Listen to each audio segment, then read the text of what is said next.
I will introduce to you now, first of all, some words about the EU strategy for the Baltic Sea region, to understand hopefully better why are we doing this with these macro regional strategies, and a little bit on what are we working with, and I would say most will be on how do we do this, because this I think is the most interesting with these macro regional strategies. And I have prepared some slides. I think it's 21. And please just interrupt me if there are any questions. So to start with, a little bit the background, why we are working with these macro regional strategies. And if we have a look around in Europe today, we see that there is a lot of complexity, a lot of different issues that can't really so easily be solved, like integration of migrants or climate change, etc. And we notice that these single projects that we are implementing are not really enough. We need to do more than just implement single project. We also see that the things we need to do needs to be working long term with until we have solved the problem or also found the good solutions for those. And this is also something that can be a problem if it's just a single project. Also this, that moving targets and goals, there's a lot of dynamic in society. I mean, COVID-19 is one that very obvious changed our life in spring this year, and we were not prepared for this. So it calls for agility. It means that we need to be more flexible. We need to be able to act faster than before. In particular, us Swedes, we feel that we like to have plans for long term, and we would like to keep to the plans, but this agility is not always the strong part in our character. Flexible stakeholder picture. Who can contribute and who can bring about change is a very important question in the macro regional strategies, because traditionally European cooperation is very hierarchic. It is the decisions are made by Commission or by member states, and then it is up to organizations to lobby, to make their opinion heard in Brussels, etc. But speaking about this agility and to be to possibly address these complex societal challenges, we actually need to bring very many different stakeholders together in order to tackle them. So flexible stakeholder picture is important. And today, when we also speak about youth participation, it's really a democratic value. And what we notice is also that people want to be involved. People want to be engaged and work with, for example, climate issues or other big challenges that we are dealing with. So we need to create some kind of possibilities for different groups, not just young people, but all possible groups to be able to be engaged in addressing our challenges in Europe. So multiple co-creative action formats. Well, it sounds a little bit maybe difficult, but this is how we are working with the strategy, and I will come back to that. We work with project change and platform learning in action, because as I said to start with, projects is not enough. We need to be working more flexible than the traditional projects. And this is where we have been relatively inventive, I would say, in these strategies. Policy enactment and action informed policy creation. This is also maybe sounds complicated, but basically what it means is that we are working in policy loops, where we are developing policy briefs and policy proposals, and then we take actions implementing them, and then there are coming feedback on them, and they come back to the policy making table. So this kind of loops, and I will also come back more to this later on. Facilitation of multi-party initiatives, a must-have competence. Yes. And this is what we are also working on in HA capacity that I mentioned, that I'm also working for, because it is complicated, you can say, but it is also very interesting, but it demands that you have a training to be able to work with this co-creation with stakeholders from different levels of societal or governance, from different sectors, to be able to go towards a common goal. So we are training people to work with this, how I would say, new profession. And the outcomes of the strategy is very much that policy then gets enacted, and that we can implement the changes that are more targeted, um, finding the solutions to the challenges we have today. So to summarize, why macro-regional strategies are needed. Well, the major societal challenges can't be solved by a single country, region, or municipality. We need to work closer together. And here are some examples I already mentioned. But there is also actually opportunities that we also can do better together, like business integration, or to increase the competitiveness, research that we can do better together to compete on the world market, etc. Another background is European crisis. Brexit is very much on the agenda now, COVID-19 as well, financial crisis, refugee crisis, and we know that in Europe, many citizens are actually doubting the membership in EU. What's in it for me? So we need to have a force also where we integrate Europe, reintegrate Europe again. And this is also how we should understand these macro-regional strategies, that it's a way to reintegrate and to gather stakeholders to work together to solve societal challenges. It's also more cost effective because we are doing a lot of reinventing wheels in Europe. If we look at the structural and investments funds, those big funds for the cohesion policy, is actually just 2.5% of the budget that is used for collaboration. All the other 97.5 is used in the member states, in European Social Fund or European Regional Development Fund, etc. So here is a lot of wheels reinvented, you can say, because people are not aware of what has been done in Poland. People are trying again to do in UK, UK or in Sweden, etc. So when we tell about these strategies and go out broad and inform about the strategy, we usually refer to laboratories for a new Europe. It is really a laboratory because we are testing new formats. As I already mentioned, we are working with mixing different funding and working cross-sectorial.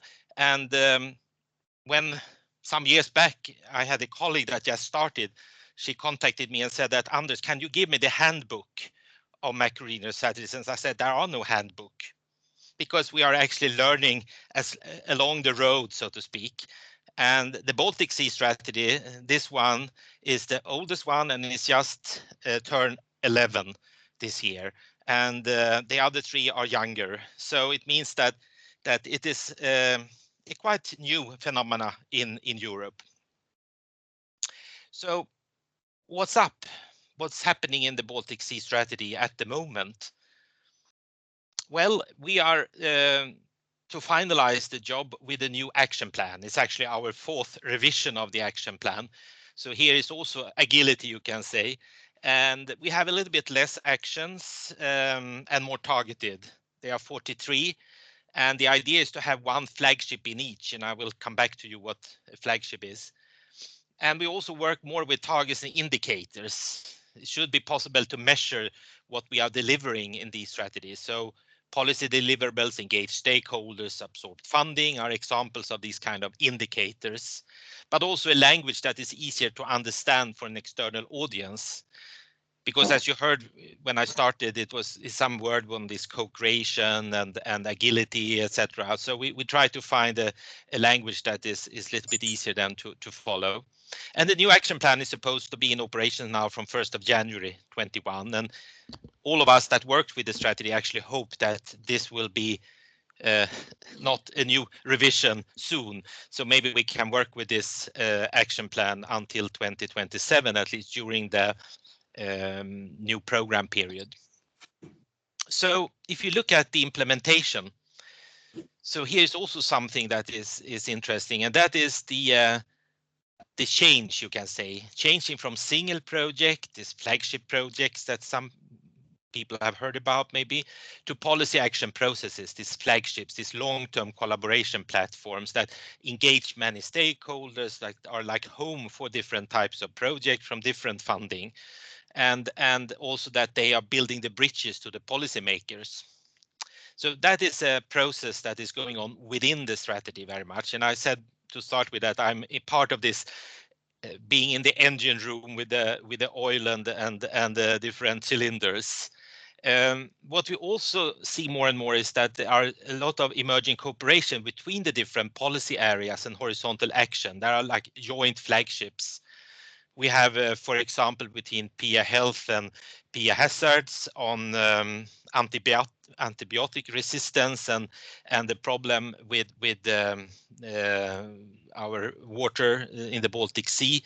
And we also have between, for example, my policy area, education, innovation on education for cluster managers that are managing these innovation clusters, etc. So there are more and more this kind of collaboration within the strategy. And then it's more and more attention also to the national implementation, because some people are coming to me and saying that, Anders, oh, you are working on the macro regional level, but actually there are no really macro regional level. It's actually so that we are working on the local level, we are working on the regional level, we are working on the national level, we are working on the EU level, and a lot of what we are doing actually is certainly local. If we are working on combating early school leaving, it's certainly something that is local, or to work with integration of migrants, this is something local.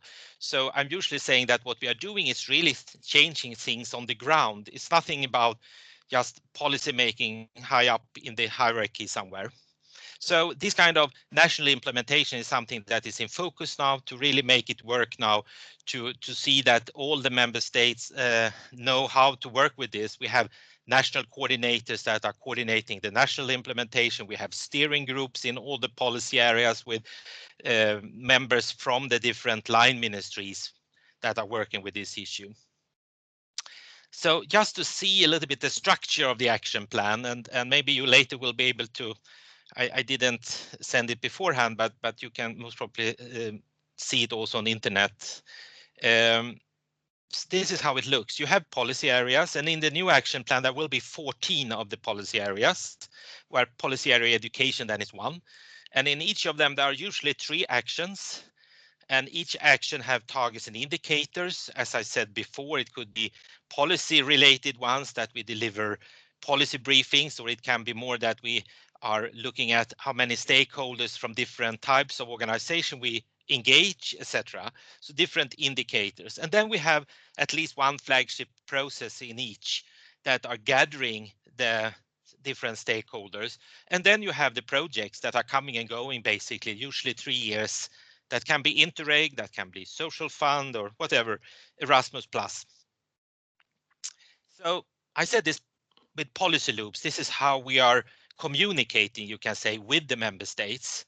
So, and also here you notice that we, as well as the Council of the Baltic Sea States, we are working with our neighbors here to the European Union. So also Russia, Norway, and actually missing here is Iceland, that are partly also with us in this, and Belarus as well. And here you see one policy area now with the 3 action and the flagships. And then there are policy briefings that goes into the member states, maybe to Germany, then to the Bundestag. And from Germany, there are coming inputs on ongoing strategic development.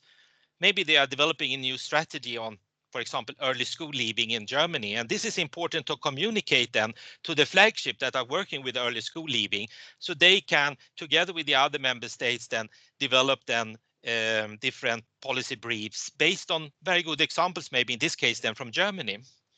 And this kind of communication is going on with all the different members in the strategy and neighboring countries. And this is called policy loops. So you might hear that also in the future. So if you zoom in now and have a look at policy area education,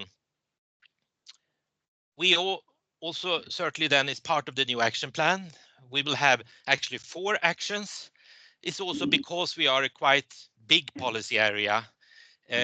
Policy area education is also characterized of that we are not a part of the common policies because, as you know, all the member states have their own education policies or social policies. So we are more see how we can align and learn from each other than that we are supposed to develop actions towards a common policy. So I already mentioned that one of the areas we are working with, one of the actions are on preventing early school leaving and improving transition from school to work. The other one is on international excellence and wider participation in science and research.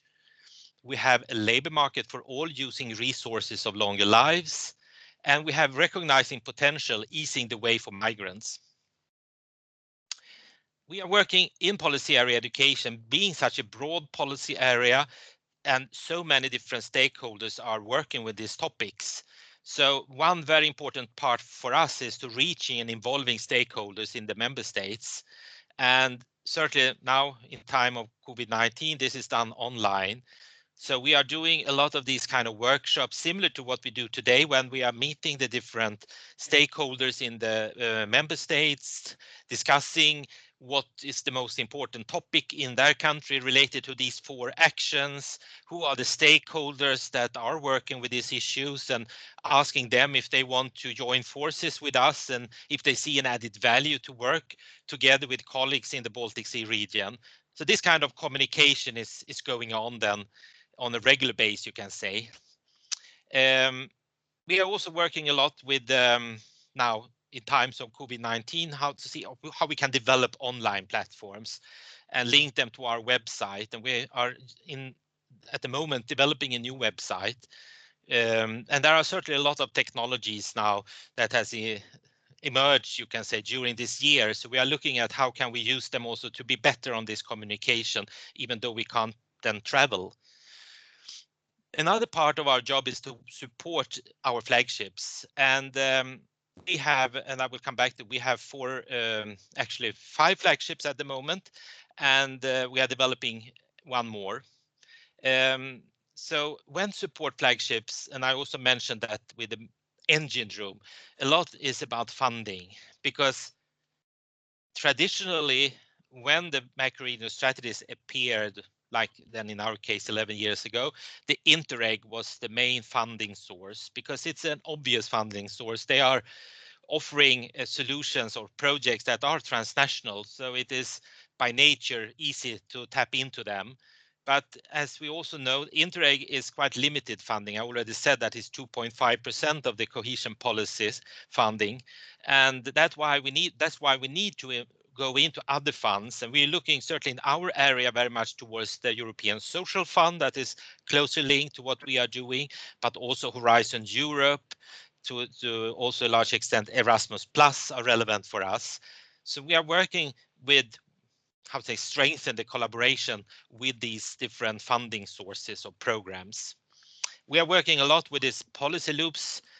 We have policy area focal points. In our case, it's the Ministry of Employment and Ministry of Education, or sometimes it's a third ministry separate for science or research in our member states. And together with them in our steering group, we are working then to see how can we further develop these policy loops, who should be the ones that we engage and work with in Poland, for example, when we are communicating issues on aging population, on this labor market for all, who should we be in contact with in Poland? Who are the stakeholders working with this issue? And how can we then see to invite them and that they would like to be part of this, how to say, policy loop? And then we certainly then start new flagship when needed, and we have flagships now in the first 3 actions, but we don't have anyone in the 4th one. So we are actually in the process of working with the new flagship, and that's why I for today also invited you to be part of this, designing this new new flagship. So flagships I've talked a lot about now. So what is it more in detail? It's the modus operandi, you can say, of the Baltic Sea strategy. And this is one flagship. We don't have that many in Sweden. And this is the Three Crowns. When we started to work on the flagship for integration of migrants, we had a conference in Hamburg gathering some 150 stakeholders, actually from 20 countries, because we invited not just from the Baltic Sea region, but from the whole of Europe stakeholders. And we also have people from Ireland and from Turkey and from Italy that came to this big conference. And we started to build together a new flagship. And my colleague in Germany, my former colleague, actually, she left on the 1st of August. She made this drawing that I like so much. So that's why I decided to show it to you also. And this was the start point for this new flagship. And we had 31 different workshops that was organized during this, you can say, even forum. It was not really a conference, it was like a forum. And we also worked together with the politicians, because this was a meeting with together with the Baltic, what do you call it? It's the Baltic Sea Parliamentary Conference. So they also have or had a working group on migration. So they were also part of this. So it was really interesting to sit together with politicians and NGOs and different public sector representatives, trade unions, etc., to be working on this topic. So to summarize then what the flagship is, it is within the framework of the Macro-Regional strategy or the Baltic Sea strategy. It's a collaborative process where it's a strategic action born to respond to the macro-regional challenges for which they gather relevant stakeholders from all levels of society. And flagships often become homes or containers for project change of project processes, thematic groups and platforms that together produce a much higher impact on the issue compared to a single project. One example is our flagship School to Work, working with this action number 1. And they have 2 platforms. They have one on early school leaving and one on NEETs, not in employment, education and training. And then they have a flagship leader, and that is the Swedish Association of Local Authorities and Regions. Flagship leaders are always an institution, an organization that are, so to speak, owning the problem that we are dealing with. It means that this case, it is the association of the different municipalities and regions in Sweden. So they are dealing on the daily basis with this problem, with early school leaving or with a group of NEETs. And in this structure of the flagship, there is monitoring and evaluation.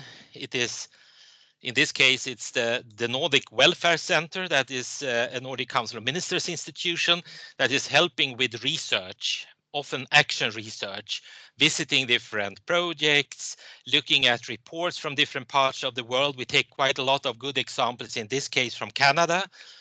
And this is the inputs to the flagship. And then we have a lot of peer learning that we organize for those working with this different, teachers or career guidance people, etc. And then we have the thematic working groups, and we have single projects. And you can say that the cylinders or the engines in the flagships are the thematic working groups. And then what's new in Europe, you can say that there is flagship leader. It's like a new function. And if we look at such a thematic working group, this engine room in the flagship, what does it look like? Well, you have this research officer.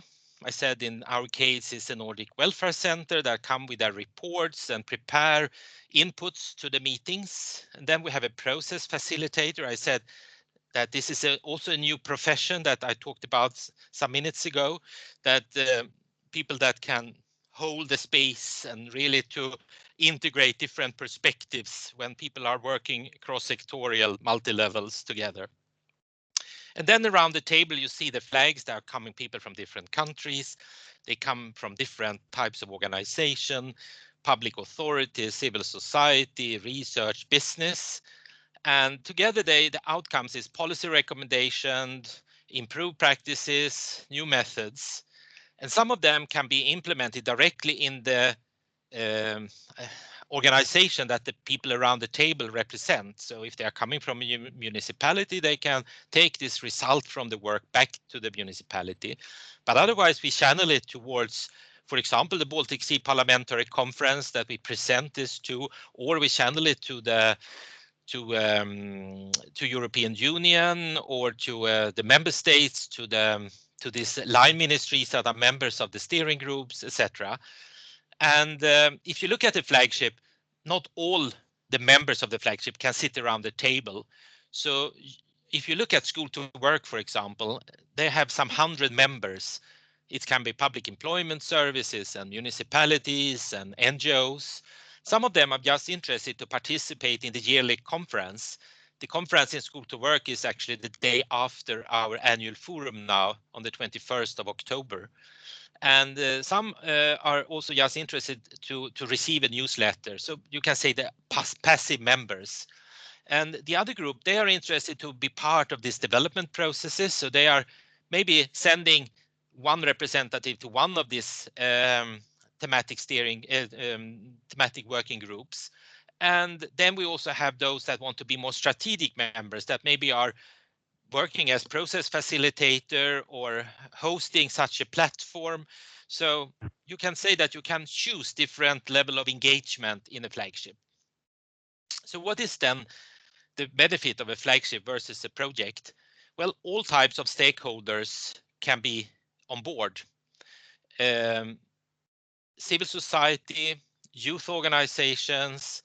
So it's really multi-level governance. Incompatibilities between the EU members and neighbors matter less because basically organization can bring their own funding to the table. And we see this more and more that those sitting around this table that you saw in the previous slide, they usually fund their participation themselves. They don't use project funding. So if they are working in a public employment service, it's usually not a problem with an airline ticket and some time. And now when everything is online, it's even less cost to join such a meeting. And not limited in time is another advantage with the flagship. Everyone that has been working with the project know that it's actually in the end of the project, people know each other, they know what it's supposed to do, and then suddenly the money is over and you have a nice final conference and a nice report. And that is actually something that is we would like to avoid with this flagship and with the Macarena strategies, that we can work long term with the challenge at hand. And it's real alignment of funding because we mix funding. Usually if you go to one program, they say that, well, we can finance this, but we can't finance that. And then we say, okay, you finance this, and we go to another fund that finance that. So we are basically mixing. So if you look at the flagship, you see usually that it's, in our case, European Social Fund. I already mentioned Erasmus Plus. Maybe there are some Interreg, Baltic Sea Region program, I mean the transnational program, but it can also be cross-border funding. So it's different types of funding. And then real alignment of policies, because this is also very interesting, because usually in a project, it's the same level that you are working, for example, municipalities together. But sometimes it's not enough to just influence the municipalities. It's something that actually needs to be communicated to the national level. It's a changed legislation, for example, or it's something that is not at all about legislation, but it's about changing mindset. It's civil society needs to be involved, or it can be that it's about trade unions because it's about something between the social partners to agree. So this is also the beauty with the flagships, that you can really deliver on different levels. And then also a very good thing is that collaboration capacity of all involved grows through learning and action. Because in the end of the day, the idea with the Macarena strategies is that we should mainstream international collaboration. It shouldn't be for international departments, or there are sometimes called something that is called EU project officers in organizations. The idea is that as well as equality, we should mainstream, we should make it horizontal, that it should be obvious and natural for everyone to realize that if I work with, for example, integration of migrants, I will make best use of our membership in the European Union, and I don't have to ask for money to do that. I don't need to find project money to do that. It's actually part of our ordinary duties. So this is the idea with the flagships in the longer perspective. And we don't foresee that any of the flagships that we now launch, and we have some at the moment, I think it's some 40, 50 flagships. They are not ending in 5 years or 10 years. Most probably we will work with them much longer. So in the end of the day, as I said, foster transnational cooperation, but also to have a larger impact on the macro-regional issues. In policy area education, we have, as I said, 4 flagship, and we have 1 emerging one. I said actually 5, but it's one we are closing now. And the 4 are school to work. We already touched upon. We have Baltic Science Network about science cooperation, about using research infrastructure more efficiently to have more of mobility among researchers. It's led by Hamburg, the Ministry of Science in Hamburg. And we have also the Baltic Sea Labour Forum that actually is led by the Council of the Baltic Sea States. That are the flagship leaders here, and they work with members that are social partners from trade unions, employer organizations, and ministries of employment labor. And they work now in particular with aging population, with sustainable working life. That is one of the platforms. And then we have the Baltic University program that are university collaboration in the Baltic Sea region. And then the emerging one is on integration of migrants. So these are just some pictures of what it looks like, or what it looked like when we could meet, when we had this outreach to the member states, meeting our different stakeholders, working together. As you can see, it's often rather small groups, because this co-creation is not really for big conferences, it's more for smaller setups. And then certainly also working with communicating results. And here you see also example from such a thematic working group that we have. So I don't know how much time you will have now, and now you are a very small group today, but one thing could be that you could help us now with the new flagship. Migrants are often young people below 30. Some are even children, including unaccompanied minors. So here is some questions that I thought could be of interest to discuss. What are the needs in this group in relation to integration in their new country? And how should these special needs be addressed in this new emerging flagship? But also together with Karina and Aline, we also talked about actually mobility, and that to foster closer collaboration mobility is a very important instrument. In the new EU budget, as you also most probably know, Erasmus Plus will be given much more funding. And the idea is to really promote mobility, different groups, not just students' mobility. And one thing that we have experienced from the Nordic cooperation is to have summer job exchange. There is a program called Nordjob, where you get a summer job sorry, in one of the Nordic countries, and you have a place to stay and the leisure program. And then you are working for 4 to 8 weeks, and you are working actually in a normal job. So it's nothing that is created just for you. And then, so you have salary. That's important. And this program was actually launched back in '85. And I started to work with it very early, actually, before I came to work with the Baltic Sea strategy. And 800 youngsters are participating every year. So one idea could also be to design a similar program for the Baltic Sea region. I know that we have had examples where the 3 Baltic countries have also been part of this Nordic program. So this is also something that, if you are interested, could be something that we could launch together. So